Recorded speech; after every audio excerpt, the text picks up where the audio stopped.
Gauripur union মাধ্যমিক বিদ্যালয় কর্তৃক আয়োজিত আজকের সভায় উপস্থিত সম্মানিত সভাপতি সাহেব, প্রধান অতিথি, বিশেষ অতিথি, শ্রদ্ধেয় শিক্ষক শিক্ষিকা মণ্ডলী, বিজ্ঞ বিচারক মণ্ডলী, এলাকার গণ্যমান্য ব্যক্তিবর্গ ও আমার প্রাণপ্রিয় ছোট বড় ভাই বোনেরা, সকলে আমার আন্তরিক সালাম গ্রহণ করুন।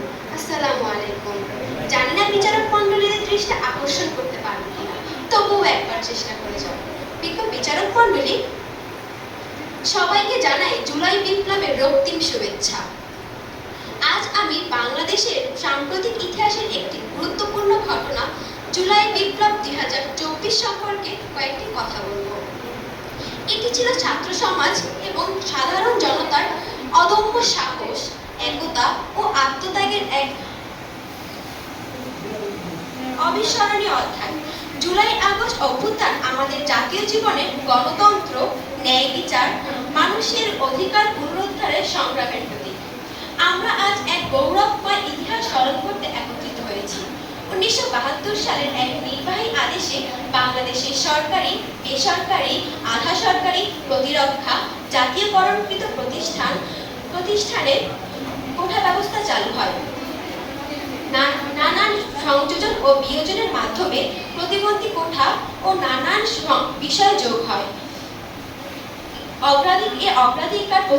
অগ্রাধিকার কোঠার মধ্যে ছিল 30% মুক্তিযোদ্ধা, 10% জেলা, 10% নারী, 5% ক্ষুদ্র নৃগোষ্ঠী, 1% প্রতিবন্ধী কোঠা, অর্থাৎ মোট কোঠার সংখ্যা দাঁড়ায় 56%।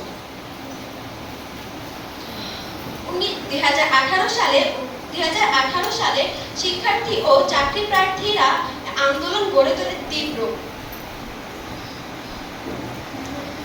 প্রচলিত কোঠা ব্যবস্থা সংস্কারের দাবিতে 2018 সালে শিক্ষার্থী ও চাকরি প্রার্থী তীব্র আন্দোলন গড়ে তোলে। মূলত কোঠা সংস্কার আন্দোলনকে কেন্দ্র করে বৈষম্য বিরোধী ছাত্র আন্দোলন শুরু হয়। প্রথম দিকে শান্তিপূর্ণ আন্দোলন চললেও সরকারি দমন ও নিপীড়নের মাধ্যমে পরবর্তী সময়ে সহিংস রূপ ধারণ করে এই আন্দোলন।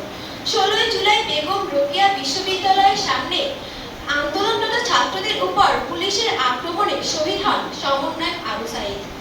আবু সাঈদের মৃত্যু আন্দোলনের মোড় ঘুরিয়ে দেয়।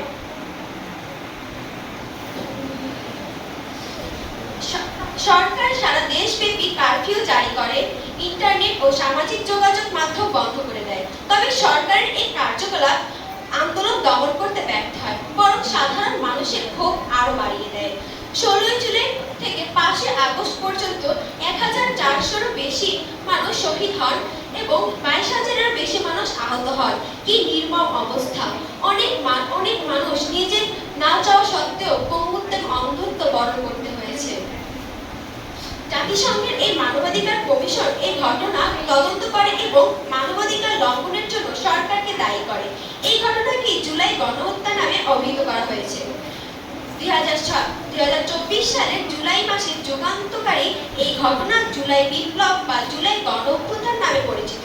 দীর্ঘ 15 বছর শাসনকাল শেষে তৎকালীন প্রধানমন্ত্রী শেখ হাসিনার পদত্যাগের মাধ্যমে জুলাই আন্দোলন জয়লাভ করে।